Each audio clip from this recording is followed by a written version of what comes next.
हरे कृष्णा। तो पिछली उपदेशामृत की क्लास में हमने पहला वर्ष पढ़ा था, वाचो वेगम मनसा क्रोध वेगम। तो इसका छोटा सा तात्पर्य बचा, पहले इसको कंप्लीट कर लेंगे।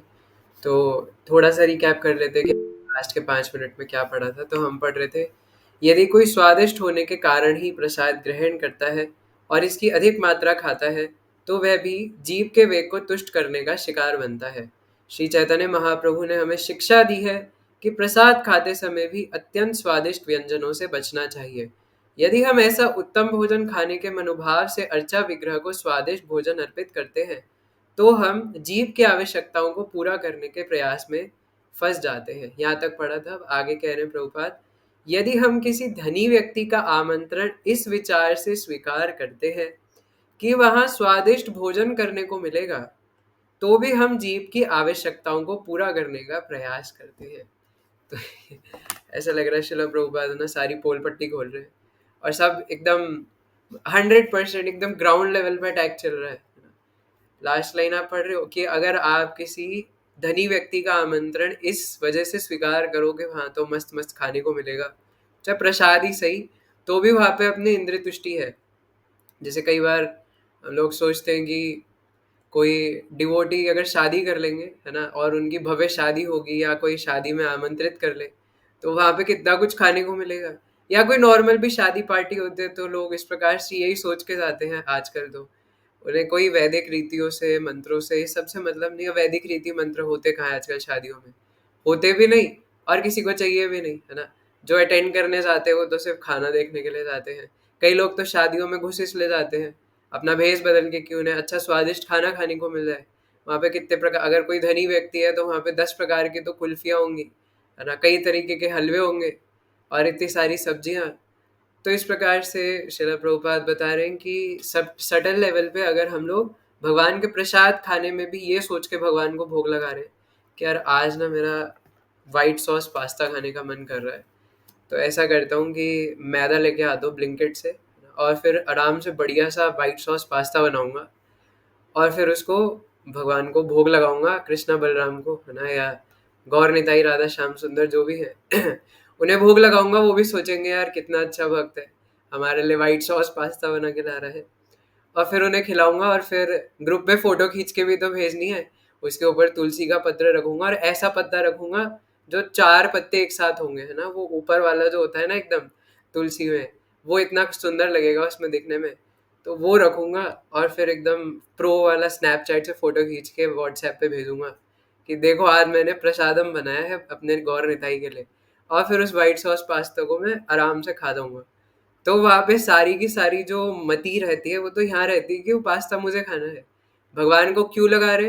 क्योंकि वो तो एक पाप हटाने की मशीन है ना। भगवत गीता में बताया, यज्ञ शिष्टाशिना संतो मुच्यन्ते सर्व किल्बिषः, है ना, भुजन्ते ते त्वगम पापा। उससे भगवान कहते हैं कि जो मुझे भोग लगा के नहीं खाता वो पाप खाता है, और मैं तो इस कौन में हूँ, तो मुझे बिना पाप लगाए खाना है ना।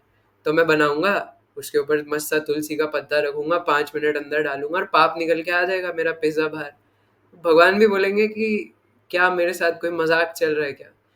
तो इसलिए ये भी एक हायर लेवल ऑफ अंडरस्टैंडिंग है, एक हायर लेवल ऑफ फिलोसफी है जो यहाँ पे श्रील प्रभुपाद बता रहे कि पहले तो हम सिर्फ प्रसाद लेना, ग्रहण करना, यहाँ तक पहुंचे, और इसके बाद ये भी समझना है कि अगर हम सटल लेवल पे खुद की इंद्रिय तृप्ति के लिए प्रसाद बना रहे हैं तो वो शुद्ध भक्ति में काउंट नहीं होगा। क्योंकि हम भक्ति का यही तो अर्थ है कि हम जो कुछ भी कर रहे हैं वो भगवान की तुष्टि के लिए है।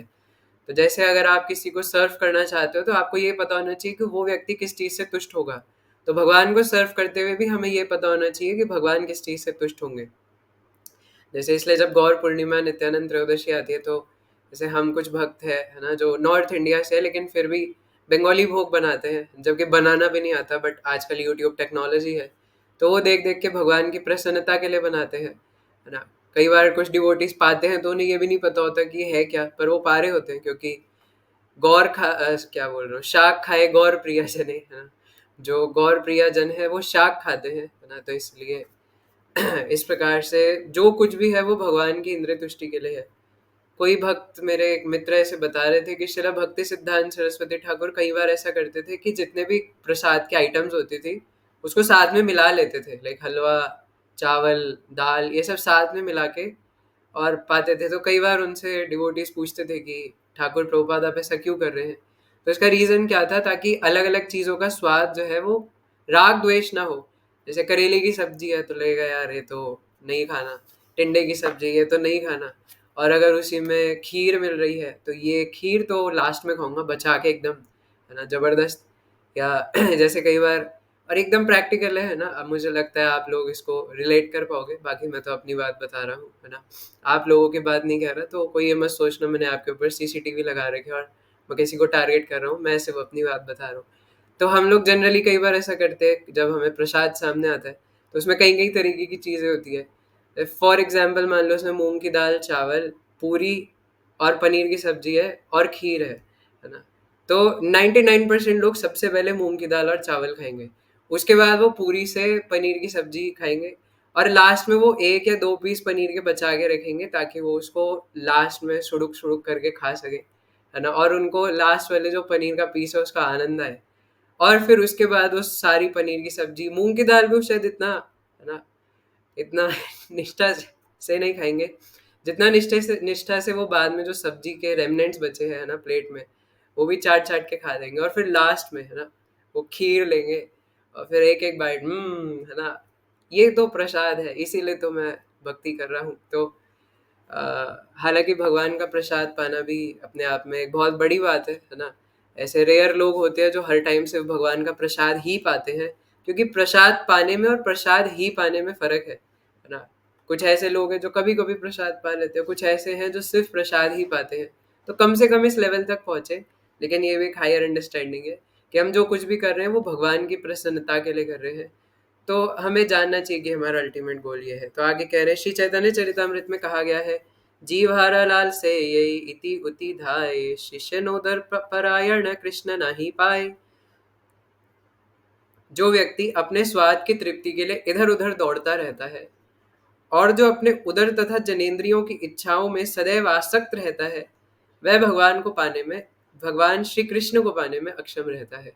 तो चैतन्य चरितामृत का श्लोक है, जो अपने उदर और जीव के स्वाद के लिए इधर उधर भागता रहता है। क्या मतलब इधर उधर भागने का, है ना, कभी इस फीस्ट में जा रहे हैं, कभी उस फीस्ट में जा रहे हैं, है ना, या जाए ही सिर्फ फीस्ट के ले रहे हैं। तो बल्कि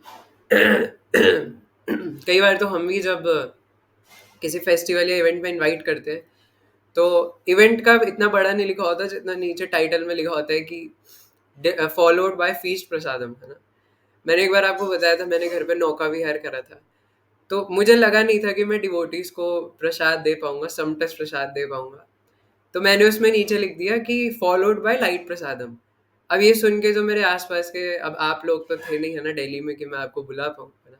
तो मेरे आसपास के घर के पास कुछ जो मेरे मित्र फ्रेंड्स थे, है ना, डिवोटीज, आई होप वो ये रिकॉर्डिंग देख ना रहे हो, है ना, और देख भी रहे हो तो क्या जा रहा है। तो अब मैंने उसमें लाइट प्रसादम लिखा हुआ था टाइटल में, तो वो आए नहीं, है ना। तो बाद में उन्होंने बोला कि सॉरी अनुभव, है ना, हम लोग थोड़े बिजी थे तो हम आ नहीं पाए। मैं कहा कोई बात नहीं।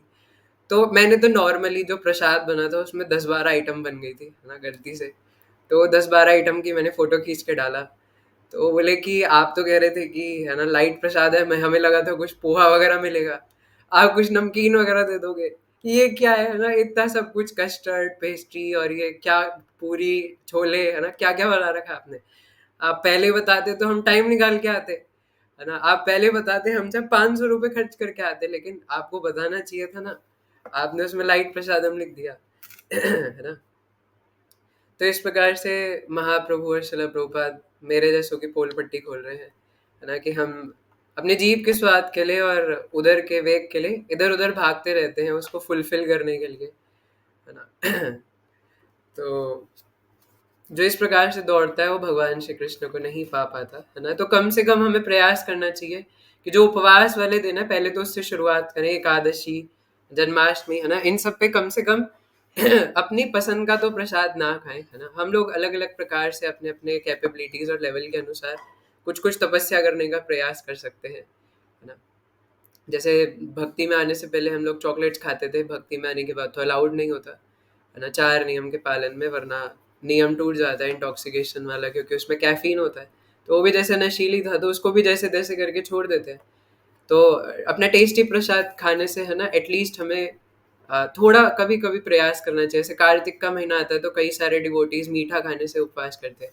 हालांकि मैं ऑनेस्टली बता रहा हूँ, मैंने कभी ऐसा करने का प्रयास नहीं करा, है ना। मेरी मति हमेशा ये बोलती है कि कार्तिक के महीने में दिवाली आती है और दिवाली के टाइम पे बहुत सारा स्वीट्स प्रसादम बनते हैं, है ना। तो मैं ऑनेस्टली मैं कभी छोड़ नहीं पाया, लेकिन मैं से वो बता रहा हूँ जो यहाँ शिला प्रभुपाद बोल रहे हैं। आपकी कृपा रही तो कभी प्रयास करूंगा, है ना।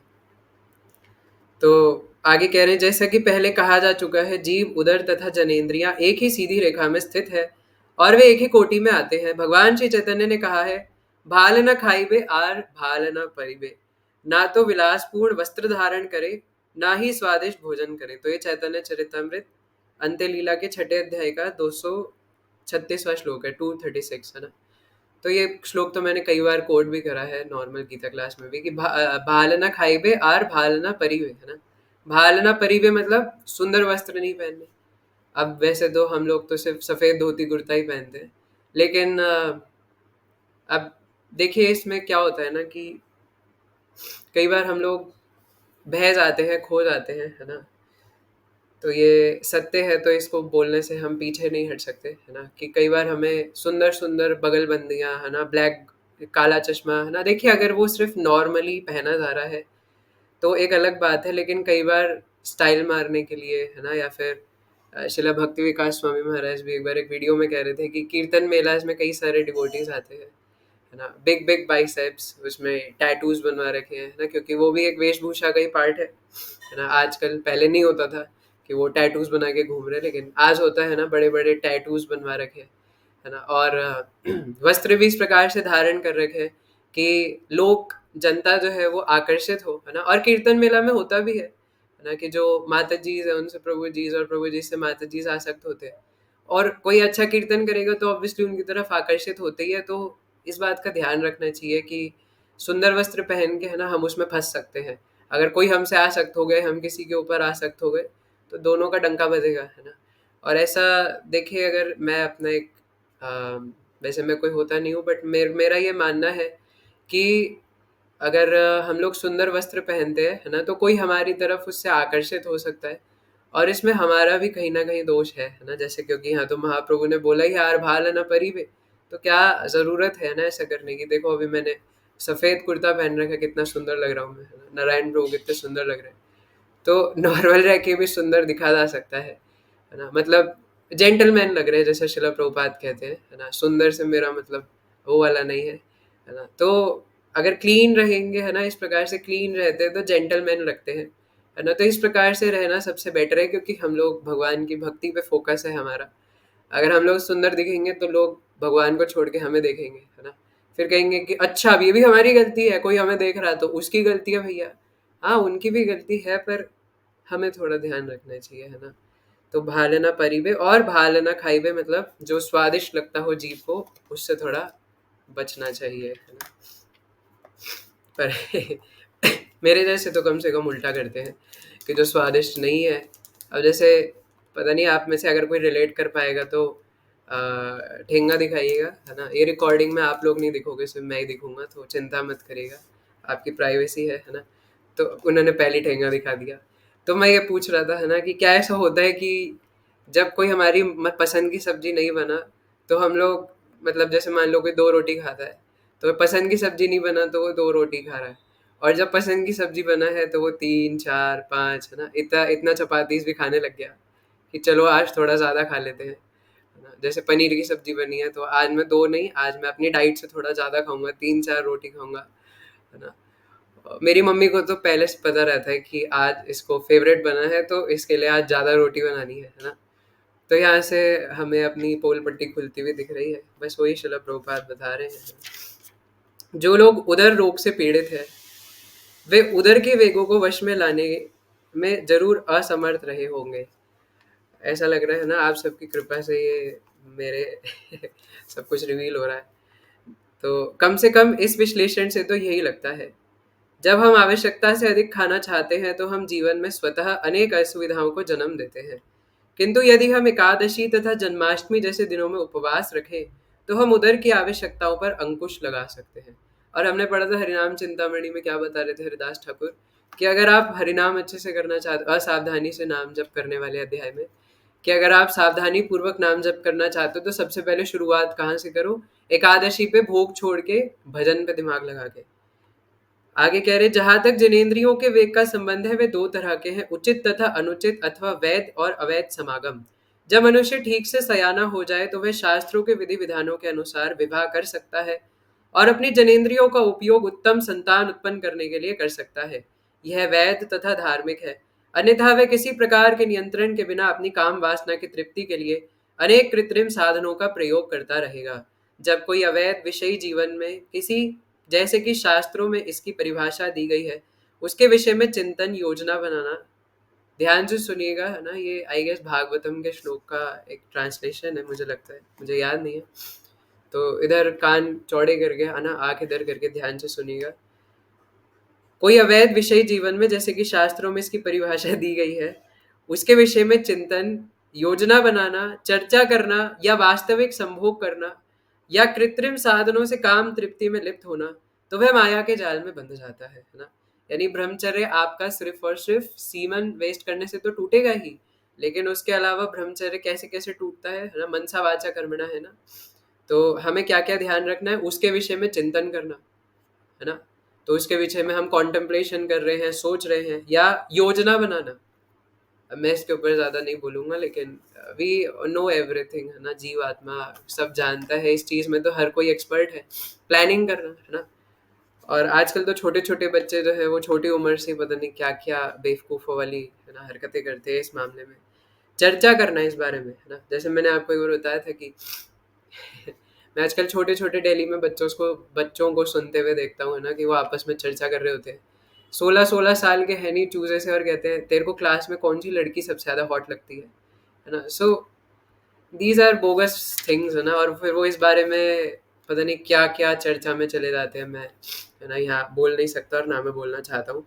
और वास्तविक संभोग करना या कृत्रिम साधनों से काम तृप्ति में लिप्त होना। कृत्रिम साधन कैसे, है ना, जैसे क्या बोलते हैं उसको, कॉन्ट्रासेप्टिव्स का यूज करना, है ना, या मैस्टरबेशन इत्यादि के द्वारा अपना सीमन लूज करना, या अश्लील चीजें देखना, अश्लील कंटेंट देखना, है ना, ये सब वर्जित है।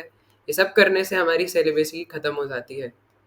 तो ऐसा नहीं है कि सिर्फ अवैध संबंध, जब हम इलिसिट सेक्स की बात करते हैं, जो चौथा नियम है, वो सिर्फ किसी पुरुष या स्त्री के साथ अवैध संबंध रखना है ना। अवैध संबंध जो होता है वो अलग अलग प्रकार से भी होता है ना। श्रील गौर गोविंद महाराज और कई जो हमारे भक्त लोग हैं वो इस बारे में बताते हैं कि अवैध तरीके से अगर आप अपना सीमन लूज कर रहे हो तो वो भी उसी में काउंट होगा, है ना। अवैध तरीके से अपने सीमन लूज करना भी ब्रह्मचर्य के नाश में और इन सब चीजों में काउंट होगा, अपनी वाइटल एनर्जी को लूज करना।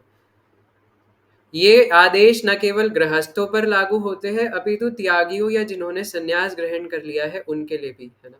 तो गौर गोविंद महाराज का मैं आज ही एक वीडियो देख रहा था, तो महाराज उसमें लास्ट में कह रहे थे कि जो लोग ब्रह्मचारी नहीं बन पाते उनके लिए गृहस्थ आश्रम है, और फिर उन्हें चाहिए कि गृहस्थ आश्रम में भी नियमों का सही से पालन करें।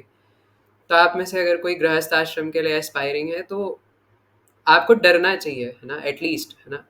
जाने में कोई दिक्कत नहीं है, लेकिन कम से कम हमें डर लगना चाहिए कि क्या मैं वहाँ पे गृहस्थ आश्रमों के रूल्स को सही से फॉलो कर पाऊंगा। क्योंकि डरेंगे, है ना, तभी आगे बढ़ेंगे। वरना अगर डर ही नहीं है, सोच रहे अरे मैं तो कर लूंगा, है ना, तो पक्का फंसेंगे। इसलिए कम से कम एक भय रहना चाहिए अंदर कि क्या मैं उसको फॉलो कर पाऊंगा कि नहीं, है ना। यहाँ पे जो इतने सारे भयंकर भयंकर गृहस्थ आश्रम के रूल्स बताए जा रहे हैं, जब हमारे से आधे हाथ के करीब पे एक अपोजिट जेंडर होंगे, है ना, चाहे माता जी हो चाहे प्रभु जी हो, है ना, दोनों के अपोजिट केस में, तो क्या उसमें मैं हैंडल कर पाऊंगा या कर पाऊंगी, है ना। इस प्रकार से एक व्यक्ति को सोचना चाहिए ताकि वो एक अच्छा गृहस्थ बन सके, है ना, बाद में जाके।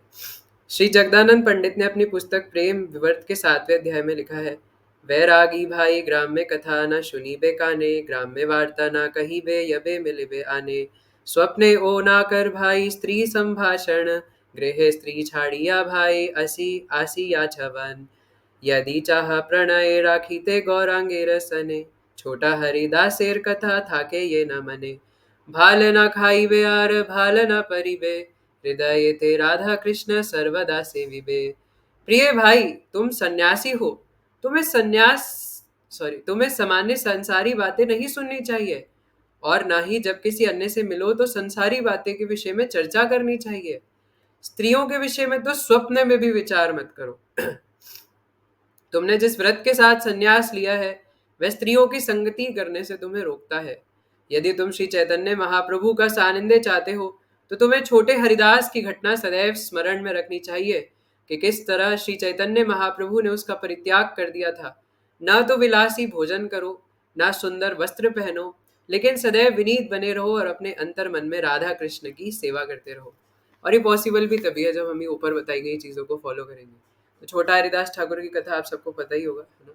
शॉर्ट में इस प्रकार से है कि अ, अपने आप को बाहर से एज अ ब्रह्मचारी दिखाते थे, एज अ रिनंसिएट दिखाते थे, लेकिन अंदर से वो माता जी के बारे में कुछ सोचते रहते थे।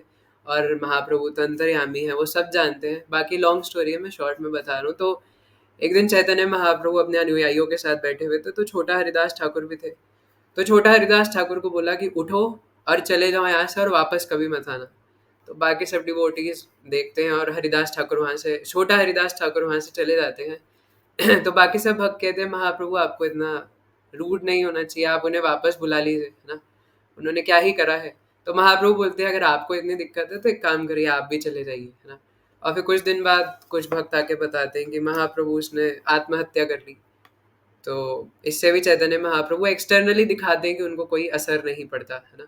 जबकि इंटरनली स्टोरी काफी लंबी है वैसे। तो क्यों? क्योंकि वो बाहर से अपने आप को कुछ और दिखा रहे थे और अंदर से स्त्री के बारे में सोच रहे थे। हिपोक्राइट। अगर आप पतित का मतलब देखेंगे, भगवान पतित पावन है, भगवान पतितों का उद्धार करते हैं, भगवान कपट पावन नहीं है।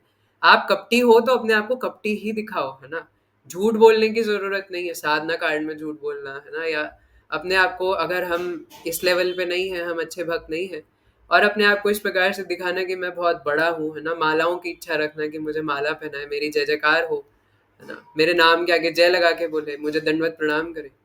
तो ये कपटी बनना है ना, कि अंदर से हमारे अंदर विषय भरे और बाहर से हम दिखा रहे हैं कि मैं तो बहुत अच्छा हूँ, है ना। तो अगर कपटी है तो भगवान के आगे अगर यही दिखा के रहेंगे कि मैं कपटी ही हूँ तो भगवान स्वीकार करते हैं, है ना। और बाद में जैसे एक डिवोटी थे, तो महाप्रभु के पास आते हैं, तो महाप्रभु उनसे कहते हैं कि आपकी जो पत्नी है क्या वो संतान को जन्म देने वाली है? तो बोलते हैं जी महाप्रभु, है ना। तो महाप्रभु कहते हैं कि मेरा आशीर्वाद है उनके साथ, है ना, कृष्ण का आशीर्वाद है उनके साथ, बहुत अच्छे, है ना। तो कोई इस प्रकार से सोच सकता है कि एक व्यक्ति जो है वो अपने जो स्त्री है उनकी, वो पत्नी जो है उनकी, वो एक चाइल्ड को जन्म देने वाली है, और एक तरफ वो जो कि ब्रह्मचारी था, लेकिन वो ब्रह्मचारी के नाम पे चीटिंग कर रहे थे, है ना। बाहर से दिखा रहे थे कि वो रेनंसिएट है, लेकिन अंदर से स्त्री के बारे में सोच रहे थे। एक जगह शिला प्रभुपाद कहते हैं it's better to be an honest grihastha rather than an dishonest brahmachari, है ना, कि आप एक ऐसे ब्रह्मचारी बनो जो वहां जाके चीटिंग करो, इससे अच्छा है कि आप एक ईमानदार गृहस्थ बन जाओ। निष्कर्ष यह है कि जो कोई वाणी, मन, क्रोध, जीव, उदर तथा जनेंद्रियां इन छहों को वश में कर लेता है उसे स्वामी या गोस्वामी कहा जा सकता है। अभी आता हूँ राहुल प्रोमो उस बात पे भी। स्वामी का अर्थ है मालिक तथा गोस्वामी का अर्थ गो अर्थात इंद्रियों का स्वामी। जब कोई संन्यास ग्रहण करता है तो वह स्वतः स्वामी की उपाधि धारण कर लेता है। इसका अर्थ यह नहीं होता कि वह अपने परिवार, जाति या समाज का स्वामी है, अपितु उसे अपनी इंद्रियों का स्वामी होना चाहिए। जब तक कोई अपनी इंद्रियों का स्वामी ना हो ले तब तक उसे गोस्वामी नहीं कहना चाहिए, अपितु उसे गोदास अर्थात इंद्रियों का दास कहना चाहिए। वृंदावन के 6 गोस्वामियों के पद चिन्हों पर चलकर समस्त स्वामियों तथा गोस्वामियों को भगवान की दिव्य प्रेममयी सेवा में लग जाना चाहिए। इसके विपरीत जो गोदास है वे इंद्रियों की सेवा में या भौतिक जगत की सेवा में लगे रहते हैं, उनके पास कोई अन्य कार्य नहीं रहता। प्रहलाद महाराज ने गोदास का और अधिक वर्णन अदांत गो के रूप में किया है, जो ऐसे व्यक्ति का सूचक है जिसकी इंद्रियां संयमित नहीं है। ऐसा अदांत गो भगवान श्री कृष्ण का दास नहीं बन सकता।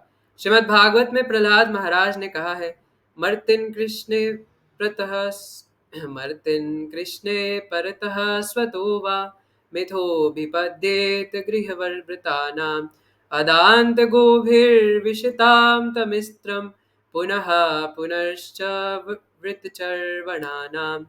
जिन लोगों ने अपनी इंद्रियों की तृप्ति के लिए इस भौतिक जगत में अपना अस्तित्व बनाए रखने का निश्चय कर लिया है, उनके लिए ना तो निजी प्रयास से, ना अन्य के उपदेशों से, ना ही स्वभाव में कृष्ण भावना भावित होने की कोई संभावना है। वे बिना लगाम वाली इंद्रियों के द्वारा अज्ञान के गहन क्षेत्र में खींचे जाते हैं, और इस प्रकार वे एक बार चबाए हुए को पुनः पुनः चबाने में उन्मत्त होकर लगे रहते हैं।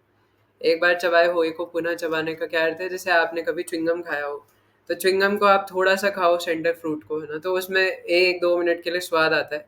बाद में उसको आधे घंटे 1 घंटे चबाते रहो, लेकिन कोई स्वाद नहीं आएगा, गाय की तरह मुंह चलाते रहो, है ना। तो इसी प्रकार से, जिस प्रकार से उसमें सिर्फ 2 मिनट का टेस्ट आता है लेकिन बाद में नहीं आता, ऐसी संसार के भोग है, यही संस्पर्श जा भोगा दुख योनय एवते आदि अंतवंतः कौन्तेय न तेषु रमते बुधः, है ना। इस प्रकार से संसार के सुख भी इसी प्रकार है। 2 सेकंड का, कुछ सेकंड्स के प्लेजर के लिए हम अपना समय वेस्ट कर देते हैं और चबाए हुए को चबाते रहते हैं। चबाए हुए को चबाना कैसे? क्योंकि आजीवन इतने जन्मों से यही करते आ रहे हैं, एक ही चीज रिपीट करे जा रहे हैं, eating, sleeping, mating and struggle for life, और अभी भी लग रहा है कि उसी में जीवन है, अभी भी लग रहा है कि वही जिंदगी है ना।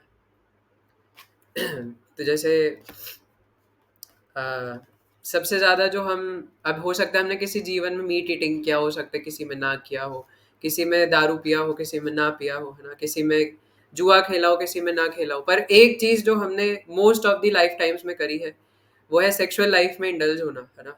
वो हमने लगभग हर लाइफ में किया है, इसलिए सबसे बड़ी आसक्ति वही है। इसीलिए राहुल प्रभु श्रीमद् भागवतम के 5वें अध्याय में ऋषभ देव अपने पुत्रों को बोलते हैं, मैंने कल भी बताया था, कि एक इस संसार में सबसे बड़ी आसक्ति का कारण एक पुरुष और स्त्री के बीच का आकर्षण है ना? और आप देखें ना कि इवन हम लोग भक्ति में आ जाते हैं, उसके बाद भी सबसे ज्यादा टाइम अगर किसी चीज को छोड़ने में लगता है तो वो यही एक चीज है ना। व्यक्ति अपना मांस खाना छोड़ देगा, लहसुन प्याज खाना छोड़ देगा, मदिरा छोड़ देगा, नशा करना छोड़ देगा, जुआ छोड़ देगा, लेकिन ये एक ऐसी चीज है, अवैध संबंध या किसी माताजी के प्रति अट्रैक्शन या उनके बारे में सोचना, उनसे वार्तालाप करना, उनसे हंसी मजाक करना, ये एक ऐसी चीज है जो छोड़ने पे भी छोड़ा नहीं जाता, और यही सबसे ज्यादा एक ऐसी चीज है जिसमें फॉल डाउन होने के सबसे ज्यादा चांसेस है।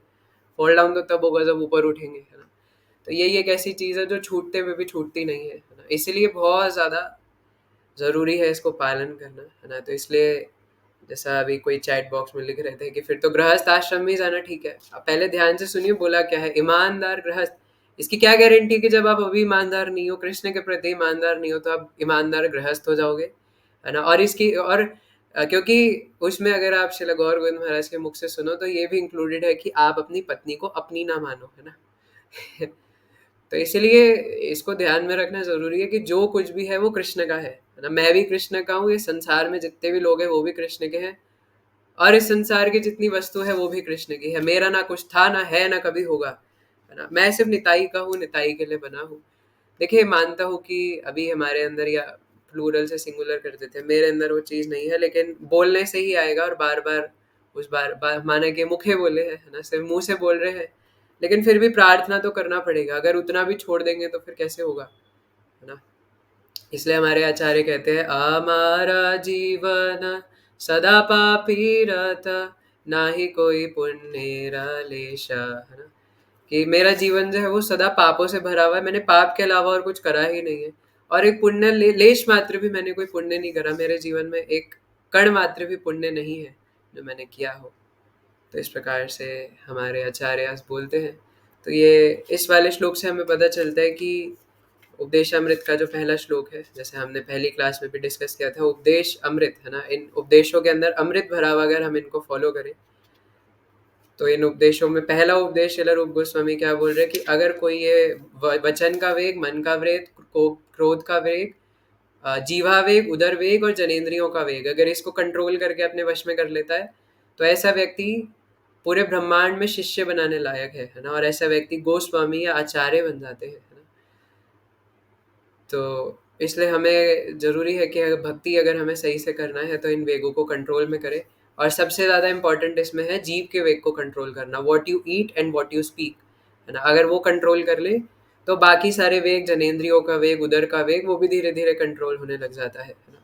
क्योंकि बार बार कृष्ण के बारे में बोलेंगे तो कृष्ण के बारे में हमेशा सुनना पड़ेगा, तो टाइम ही नहीं मिलेगा हमें इधर उधर का कार्य करने का, कि हम इधर उधर अपना समय वेस्ट कर पाएंगे, है ना। तो किसी का कोई प्रश्न है अगर इस श्लोक में तो पूछ सकते हैं, नहीं तो फिर हम आगे बढ़ेंगे।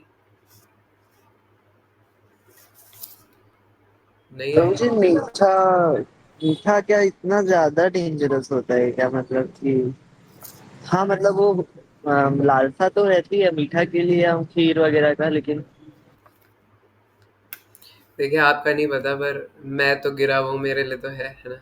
शुगर क्रेविंग्स होता है, क्योंकि एक चीज़ तो उस वजह से बार बार मीठा खाने की लालसा होती है। तो कुछ भक्त होते हैं जो कार्तिक वगैरह में कम से कम 1 महीने के लिए मीठा खाना छोड़ देते हैं। लेकिन देखिए, एक बात सुनिएगा आप ध्यान से, ये सब चीज़ें जो है ना, इनसे सबसे ज़्यादा इम्पोर्टेंट है कि आप हरिनाम करो, हरिनाम सही से करो। कई बार डिवोटीज फैनेटिक हो जाते हैं और सोचते हैं एक माला कर रहे, 2 माला कर रहे, मीठा खाना छोड़ देंगे, है ना, और इधर उधर की चीज़ें अपना लेंगे, लेकिन माला नहीं करेंगे, है ना।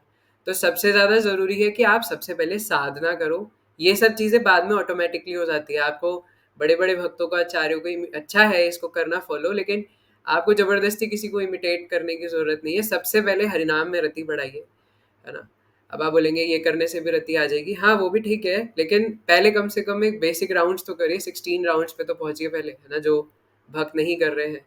तो पहले कम से कम वहां तक पहुंचिए, उसके बाद ये सारी चीजें भी धीरे धीरे फॉलो हो जाएंगी।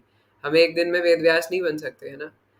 स्लोली बट श्योरली, तो हमें धीरे धीरे धीरे धीरे स्टेप्स लेते हुए और भगवान की तरफ जल्दी जल्दी जाना है ना। छोटे छोटे स्टेप्स लेने हैं, लेकिन जल्दी जल्दी लेने हैं। तो कर सकते हैं जिस प्रकार से, अगर अभी नारायणपुर से सीढ़ियाँ चढ़ रहे हैं तो छोटे छोटे स्टेप्स है, ऐसा तो नहीं कि यहाँ से नीचे से ऊपर जंप मार के पहुंच जाएंगे, है ना। पार कर तो है नहीं नारायण प्रभु, तो इसलिए हम लोग भी ऐसा नहीं कर सकते। तो सबसे पहले एक बेसिक साधना, इसको पहले यहाँ तक पहुंचे, गुरु से श्रवण करें ना, फिर धीरे धीरे वो सारी चीज़ें भी फॉलो हो जाएंगी, ठीक है। पर हाँ, ये हमारे लिए ज़रूरी है कि इन सब वेगों को हम कंट्रोल करने का प्रयास करें अपनी अपनी सिंसियरिटी और कैपेबिलिटी के अनुसार। तो ये सबसे पहला उपदेश है। Okay, so I hope thank you प्रभु जी। यदि और किसी का कोई प्रश्न नहीं है, तो ये वाला श्लोक हम यही ख़त्म करते हैं। हरे कृष्णा।